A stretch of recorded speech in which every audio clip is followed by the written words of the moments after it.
Um, let's see. So, oh, okay. So maybe this goes back to that book recommendation you made, because at some point I'll go through that and we could even discuss that. But um, uh, like one of my questions, this is more psychology than philosophy, I think, is like, when when you're working through a problem, you're asking yourself questions. Is there some, like, maybe you need to recall a certain point, like in a premise, an idea, a proof, something, and you either can't recall it, or you just feel stuck in general and you don't know where to go with the problem. Are there methodologies for approaching that? Like, obviously, that's not an philosophy is just there to say, okay, you use your mind, you reason, but then beyond that, like the interaction between recalling memories and experiences in order to form a certain premise, or just being stuck in general in a problem, isn't that psychology? And what kind of uh, solutions are there? I'm assuming that book that you recommended would be one. The book on intuition pumps would be one sort of Yeah, book that would. I would say it's kind of like at the line between the two, in the sense Mm, that philosophy can tell you ways of organizing information and what's true in different prepositions or concepts and things like that. It can inform you as far as making your thoughts more organized and more coherent in that sense. And that would help. But in another sense, there's some things, the specifics of psychology that would teach you the mechanisms underneath why it works. Just that organizing things conceptually is important as far as like understanding knowledge of the world or having knowledge of the world or what knowledge even is. That's more a question, how do you make specific things more accessible in your memory? And that would be more psychology, understanding the way that memories are formed, not just having a concept, but a memory. Like, what is that exactly? Or what does a memory consist of? And in what way is it encoded in the brain? Things like that you'll have to think about. There's various techniques, tools that philosophers might use, like thought experiments, which is just different ways of thinking about it. And those are more like techniques of writing in a way, yeah. that more like tools of the trade rather than specifically philosophy per se. And like hypotheticals are always good with that, because like counterfactual reasoning, because you're trying to think of examples that aren't just things you've seen, but if things were a different way, if facts were other than how they are, would it imply something else? Or like different techniques in arguing, like different ways to detect fallacies in logic, like whether it's like appeals to authority or appeals to emotion or contradictions or things like that. Those can help you be unstuck or realize where there's something wrong. What As and for, what? Sorry, continue. or what, you can ask your question. I was just going to ask, what field is that then? If it's like the application of knowledge from philosophy and recognizing, say, patterns in logical fallacy. It's hard to say what that would be exactly. I mean, there's Okay. crossover things. I mean, logic, I guess you could say, is more particular to fallacies and the way your concepts and ideas relate to each other. Mm. And that could be a tool to be unstuck where you're something like, if you feel stuck, well, maybe there's a contradiction. And you could Hmm. use logic to find out where that contradiction is, Yeah. or how to consolidate the argument, things like that. Those would be more philosophical. But on the other hand, there's things like the way people memorize things. Some people might memorize things in a song or a mnemonic device, like King Philip crossed over for grape soda, which is the I don't know. kingdom file and blah blah blah. Which But is you can what? remember it was the mnemonic to remember the hierarchy of animals, like kingdom, Uh, phylum. okay. So use a mnemonic device like that. Like you just map each like King Philip would be kingdom phylum. So Yeah. you're mapping like letter to word. And that's one thing you could do, which obviously isn't really philosophy. It's just a way of presenting information to yourself that makes Yeah. it easier to recall. And that can make you unstuck with certain things. Like if you have a hard time remembering certain concepts, that might be a matter of psychology. And are you using the best techniques to remember things? Like, are you studying in the right sort of pattern? Like cramming doesn't work to study, but spreading it out usually works a lot better. Yeah. It works better for your memory. You can recall things better. Or it could be things like understanding that as far as the creativity end of philosophy, we're able to come up with ideas and think of things. Those are just like techniques of just how do you have a clear mind and things like that, which again would be psychology, because the details of what it means to be calm and collected and things like that, which might be said like, oh, taking walks outside usually gets people unstuck and they're thinking.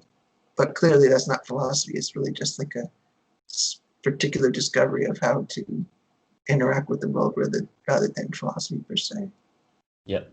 So they're applicate both would just be psychology and philosophy. So there's logic, Right. and then there's mnemonics, for example, and then there's general. You gave some examples of like general writing techniques, like imagining. I don't know where did you get that from? Imagining counterfactuals. That's philosophers use that term a lot. Oh, okay. Counterfactuals. Rand really doesn't put it that way. She doesn't really talk about them as much, but she uses hypotheticals as more so. Counterfactual would be like, imagine all the water in the world was a different chemical composition, but it behaved in exactly the same way, which is more like a counterfactual. Like, but then you could argue in all sorts of ways. Oh, and I see that's sort of, yeah, And including ways that like maybe the premise is absurd or an assumption made in it is an impossibility in itself, or it contradicts something else, or things like that. But it gives you a way to frame the question differently. And counterfactual is more like a way to frame the prepositions differently, a way to frame premises differently.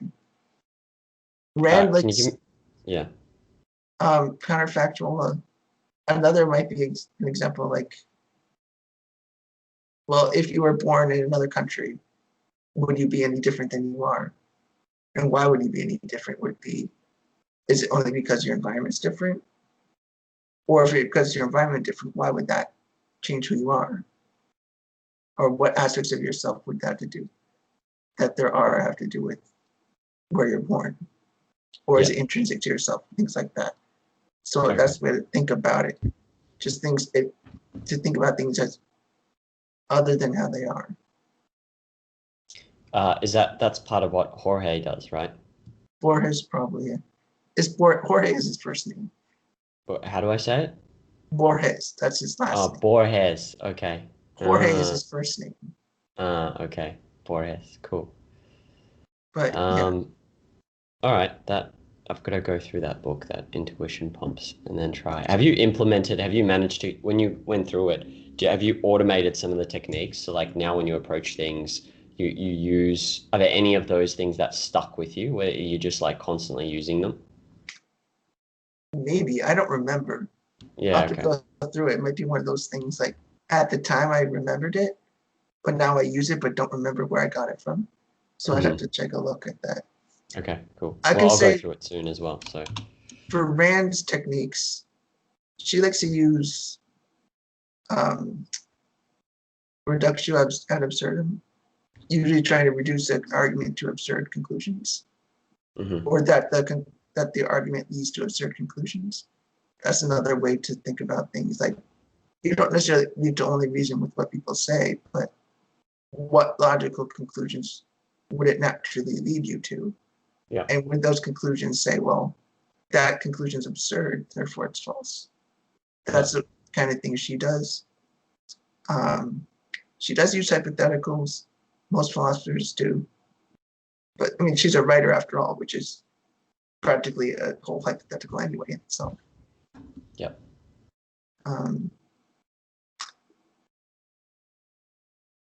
Yeah, other than that, I can't think of anything specific. Okay.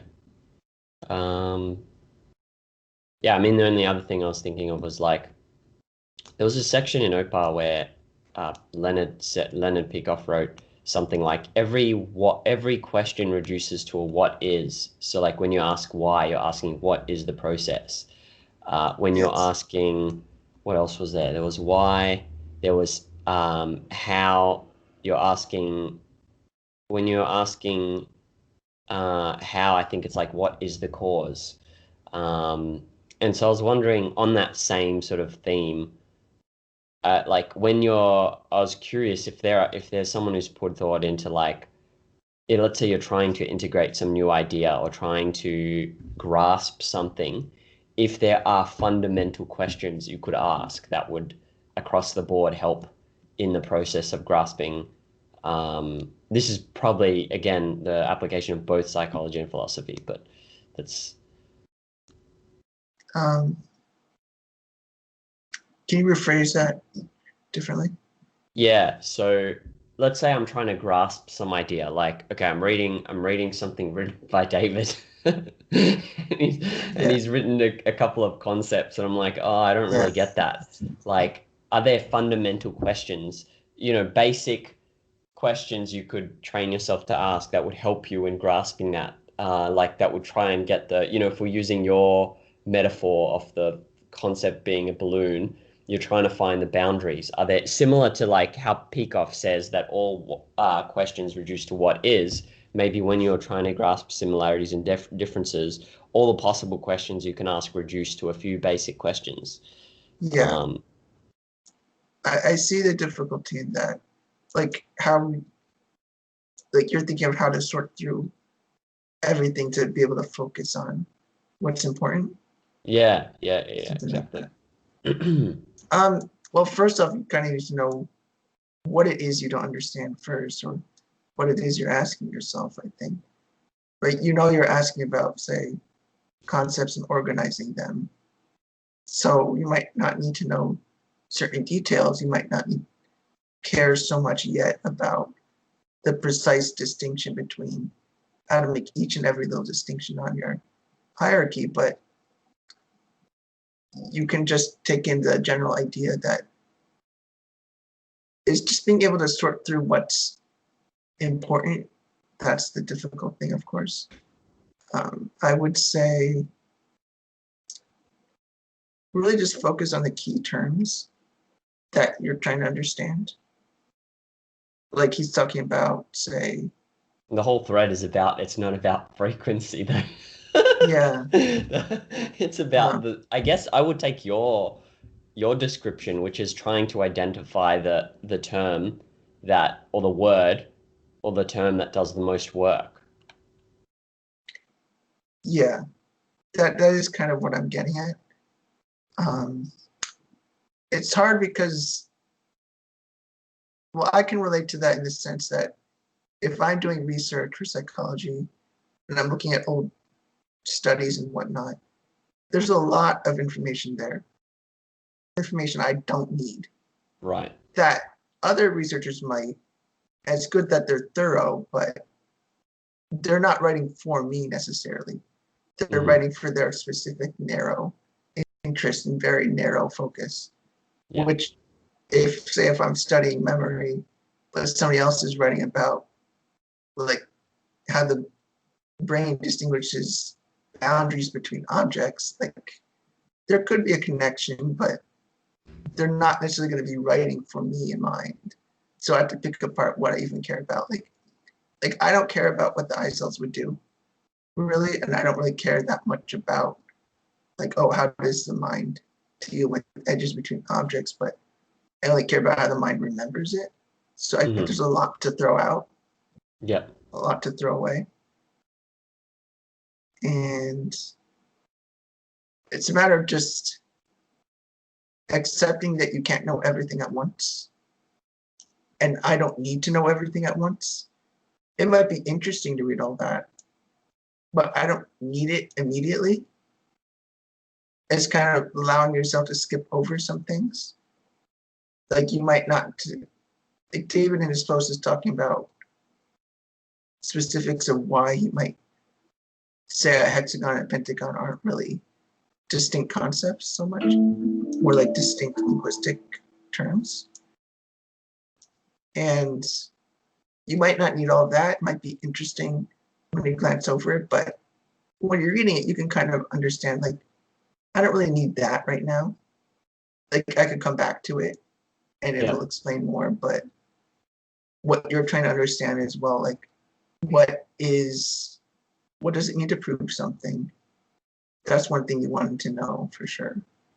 And you want to understand what it would mean to be, for something to be more abstract than another thing. You just want that in general, like, Right. is line more abstract than shape? Like that sort of question. And things like that. And what is hierarchy? He explains all of that. It's a very good post and very in-depth. But I do recognize that you don't need all of it for what you're looking for. Yeah. So identifying what's important and what's not. But there's no like universal questions that can be reduced to. I guess it's all contextual and varies from. Yeah. Okay. I mean, at some point it would reduce to what is reality, but you don't, like, it can get there, but then you won't understand anything. But like you need to split things up more than just reality. So yeah, there's just a lot of information. Okay, cool. Well, that's all the questions on that I like thinking. Yeah.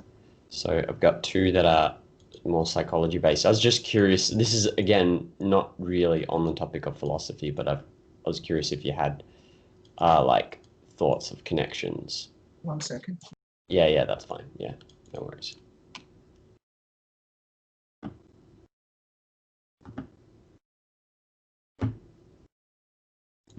Okay, I'm good to go. Cool. All right. Yeah. So this is more, I'm just curious if you had any connections to make between this and philosophy. So I was reading a book, a textbook in finance, trading, and it said something like, I can even paste it to you. Let's see.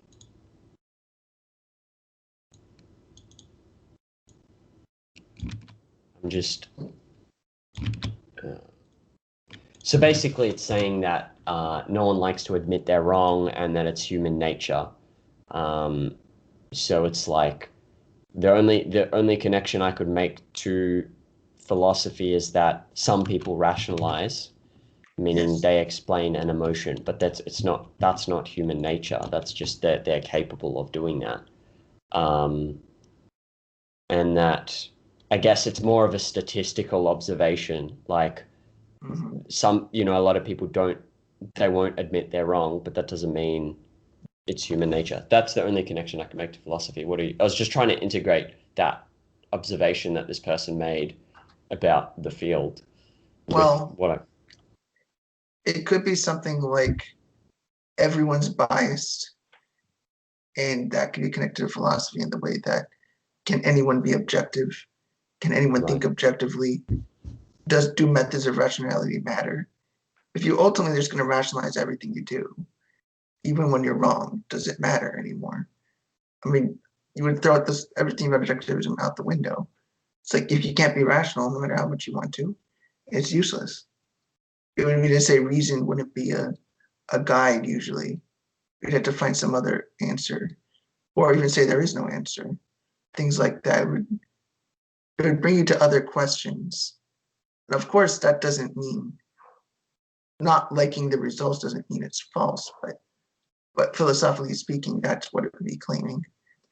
Like that you can't use reason, that human nature is not to be rational, but like that we're feeling creatures, not thinking creatures. I think that's well, the author thinks we're capable of both, but in this Yeah. passage, because he later talks about being objective, but here he says an individual given a choice will try rationalize his decision. So maybe it's a bit, I don't know. Or it could be something maybe more like that your own interests corrupt your thinking. So don't be Okay. selfish. Don't think for what's good for you, because you'll be biased. Uh-huh. So he's saying don't think about yourself.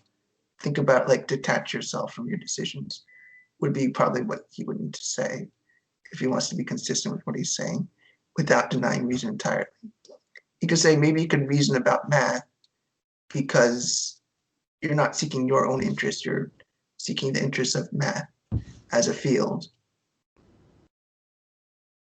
Do you follow So what I'm what? saying? Sort of like I don't really see what the interest of maths versus myself. Like, where does this fit into Well, philosophy, by the way, with the bias thing? I didn't. let's say that something more along the lines of Kant's thing. Objective would mean to be disinterested, that your interests don't affect what is true or not, that what you see in Oh, your okay. nature, your thinking really matters, that you take your interest out of the equation and just reason in terms of detached from human life and whatnot. Just Okay. reason in itself, what would justify it or not. You take Okay. yourself out of the equation. And Rand would usually be the opposite. You put yourself into the equation, that you need to put yourself into the equation in order to be objective. Her claim is that to be objective, you need to take into account your interests and your nature and what the purpose of your existence to reach these goals. And so it's not against human, like, in a way she'd be agreeing with this guy, but she would disagree to say that no one likes to admit they are wrong. It's more like she's saying that people can want to know, admit they like being wrong, that people can admit that they don't know something because it's not in their interest to do so. Things like that. Yeah. I suppose so I could read into this either this guy thinks that our default is to rationalize, but we have the choice not to, Possibly. or that we can have biases and that we should think using, say, if something non-biased like the field of mathematics, or is just it's a statistical observation like most people we know is rationalized. He's noticed Yeah. that, so it's human nature. But either way, like, I mean, like you said, probably you could make some, if you knew more of the field of philosophy, maybe you could make more, like, as I read more, I'd be able to make more integrations of like what this guy's view is. But Yeah. anyway, I guess my takeaway is just people are capable of it, but it's not human nature. Yeah. Um, Rand usually would respond to questions of human nature, not about as necessarily what are the flaws or what's something that a lot of people even do.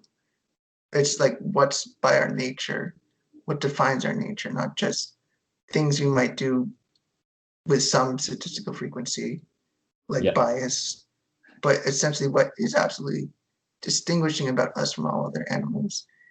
What about our nature is necessary? What if our nature is to reason? What does that entail? Or um, human nature is to, well, Rand would claim that human nature is more to seek our nature, to follow his nature. Just like every other thing on earth, it follows its nature, but man uniquely, of course, has to choose what's in his nature, choose what the right action is in relation to his nature. He has to choose to obey his nature. And yeah. You said earlier it's in our nature to follow our nature. Maybe you but didn't. I shouldn't say it that way. I should. It's our nature. By our nature, we are rational animals. It Hmm. doesn't mean you're always rational. Right. It just means that's like the distinguishing feature that's necessary Yeah. to survive and exist. And as Rand says, man is one of the few animals that can go against his nature. Oh, okay. So Right. if And that's anything, you that's would say, captured by that passage. So yeah. So if anything, you could say, well, sure, maybe some people do that, but that's choosing to go against your nature, actually. It might be a thing many people want to do, yeah. but that would go against your nature to not want to be wrong. Yeah. I mean, you could probably think of examples where being wrong is in your interest and why it doesn't need to make you value yourself less or see less in yourself and maybe even see positive. Like what are the Yeah, things like, that allow us to live? yeah, I agree with that. Like if I, like in that thread where I'm speaking with you and David, if I recognize something, if I see something I don't understand, or if I write something incorrectly and I learn from it, that's a win. So yes. Yeah. So you could say even if it's rare, it's still extremely beneficial that our nature would be to pursue our life. That's our nature. And we can go against it, but we don't want to. Mhm. It doesn't matter how few people do follow their nature. So yeah, I mean, this guy's probably taking the stance what our nature is what we do statistically the most often, which you would almost say counter with saying, well, given what I know about concepts, that's not a good way to define man. You don't want to just define what he does a lot. That's not a Yeah, good definition. yeah, that's good. Um, well, I'll have more questions on that specifically later, as far as like it's Yeah, what he does a lot, therefore it's not. We'll do it on Friday. Um, yeah. So you can then see the epistemological question yeah, I embedded in can. there. Yeah. Yeah, I can.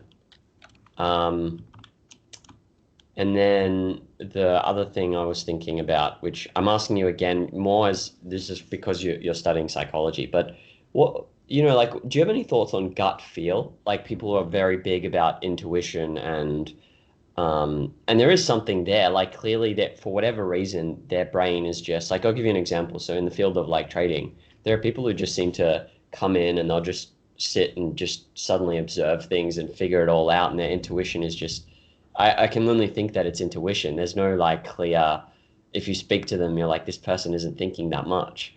Um, but they're just somehow assembling information and figuring things out. And that's like you often hear like, oh, that person has gut feel, or um, yeah. So there's no like, like recipe you can get to figure out how to do well because some people just seem to have it and other people don't. Do you have any thoughts on that whole topic of like because it's tricky because it doesn't feel like it's necessarily intelligence, but um, it's like there's no real knowledge on this. Like if someone can't figure something out, is it because they just don't, like people just say, oh, they just don't have what it takes, but that loosely captures, no one really knows what's going on.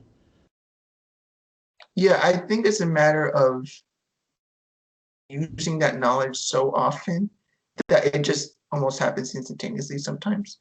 You get so used to using what you know that it becomes habituated and automatized. It's Right. not that intuition itself is some sort of special reasoning, but it's almost like an emotion in itself. It gives you lightning fast information. It's often good, but not always.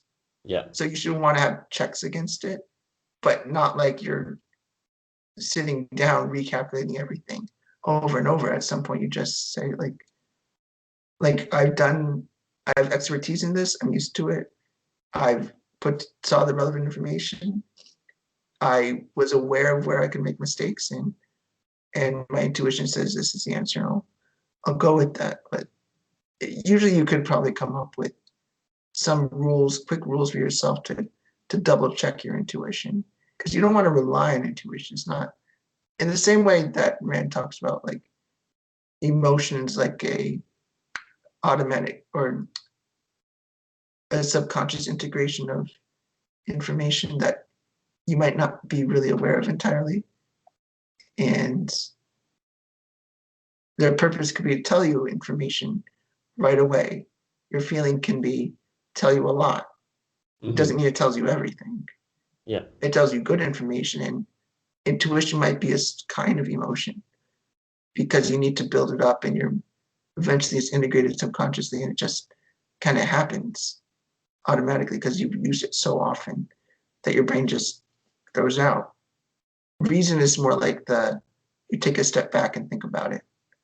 You take a step back and let's verify these things. We're not trying to deny the relevance. We're not denying emotions as relevant either.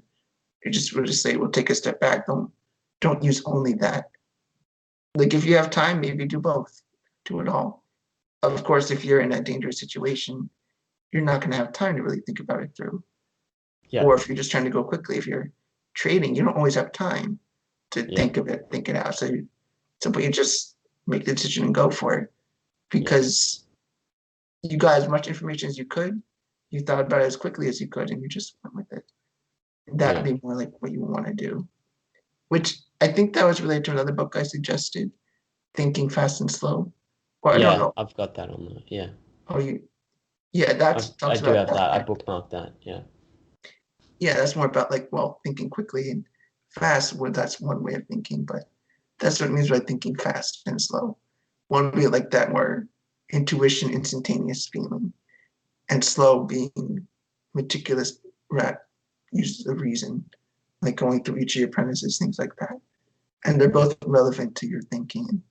Rand would have no issue with that as far as her theory, or it causes no issues with her theory because she doesn't say that emotions are bad.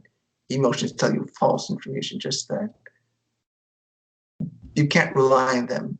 Reason is what you can know what's objectively true. Intuition can't bring you there. Like it can't bring you to the truth. You need reason and all these methods of thinking to discover what is in fact true, to validate it to yourself. An example I'm thinking of is like if you have a pilot in a cockpit and he's about to take off, but he's like, I remember reading this in some book, I forgot. Maybe the guy was called Eugene Gendlin. He wrote some books about introspection because I was trying to improve my introspection. And he writes about a pilot who was sitting in a cockpit and he's like, oh, I don't feel right. Something's not right. Like I shouldn't be taking off. But he couldn't figure out what it was. It was just a feeling. But eventually, after a while, he found like some dial that was misadjusted or whatever. And somehow it's not magic, obviously, but it was like it took his thinking really long to catch up with the actual. But even though he felt it, he still didn't. It's not like the emotion told him it's that. It's just a feeling of this is bad. Um, and so what I'm thinking with that is that, like you said, maybe the integration is so quick that you don't have those pathways anymore for the words. And then it's like you can't even see, it's not even obvious by direct perception that you've done that, you've got to that point through experience or reasoning. It's more like it's just all you're observing and seeing is that instantaneous feeling that is almost magical. Yeah, that sounds like the right idea. I'm sure there's different ways to describe that in neuroscience, like why that occurs and why it's quicker than your reasoning per se. Yeah. But the general idea here is, philosophically speaking, is yeah, like intuition tells you some of the information. It's more like an emotional reaction, and you might not know it all right away, but You can't it's validate telling it, you basically. something. Yeah, Yeah. reasoning would validate it, or The, I mean, clearly you don't yes. want to use your gut to reason, and that because that would bring you to all sorts of weird and false conclusions. Because then you're not even like reasoning things out; you're just going on everything you've integrated already. You're not going to take into account new information. You won't be Yeah. able to because you're just using your gut. It's not taking in new information. So I guess for intuition, it would say it can't necessarily tell you about new situations if they're totally new. Like if you were uh, a pilot in World War II or in the Korean War flying a jet, would you be able to transfer your intuition to landing on the moon? Like there's some things that are similar, but intuition about what's wrong might not really tell you everything because you're in a completely different context. Maybe you're exaggerating, maybe you're missing things too. Things you didn't think were relevant on Earth are suddenly relevant in outer space. Yeah. So it's that kind of, to me, the way to illustrate why where intuition could fail is when you need to do new things and when you're trying to figure out a puzzle. Like if I want to know why, whatever question about why, like why do sunflowers face the sun? Like you don't just, that's not a good example. Or some deep theoretical question about like how did animals evolve? How did people become from monkeys to humans. You can't use intuition to figure that out, of course. Your intuition would only be integrating what you had already observed. Yeah, I mean, it's sort of, there was that example, it wasn't for intuition, but Leonard Peikoff wrote about, there was a chapter on context, and he was writing about the discovery of blood types and compatibility of blood types. And I forget which one it was, A or whatever, the two were discovered to be compatible, but that was within the context. They hadn't observed a previously unknown factor, which was like RH factor or something. Yeah. And so I guess that would be the same. Like if you automated something like that, if you automated like, okay, these two things work together in this context, like a social situation where you speak a certain way, like in this context, I do this or speak this way or introduce these two people. I don't know, whatever it is. But then maybe there's some new factor that your intuition you haven't yet thought through. And so you're acting in a way that's not appropriate to the situation because you've automated something, but there's some new factor. I think that's what you're saying, right? That kind of. Yeah. Yeah, okay.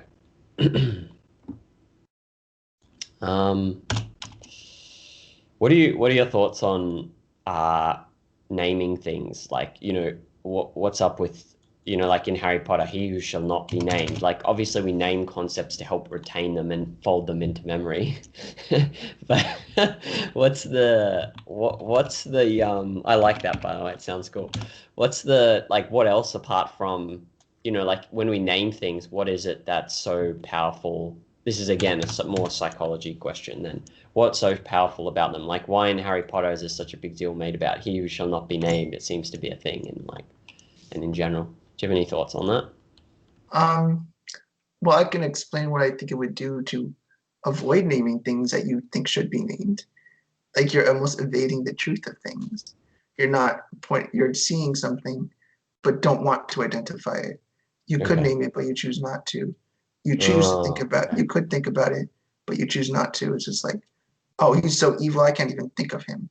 Because it's too scary. Like, Right. but that's not going to help anyone. Yeah. I mean, you have to identify things to know what position they have in your life. Should you be afraid of Voldemort or not? Like, maybe you shouldn't be. I mean, people are just assuming he's scary because that's what people say.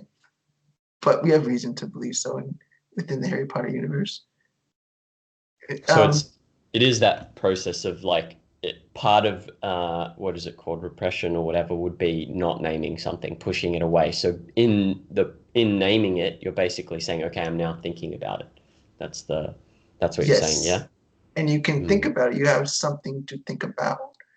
Like you're referring to the thing.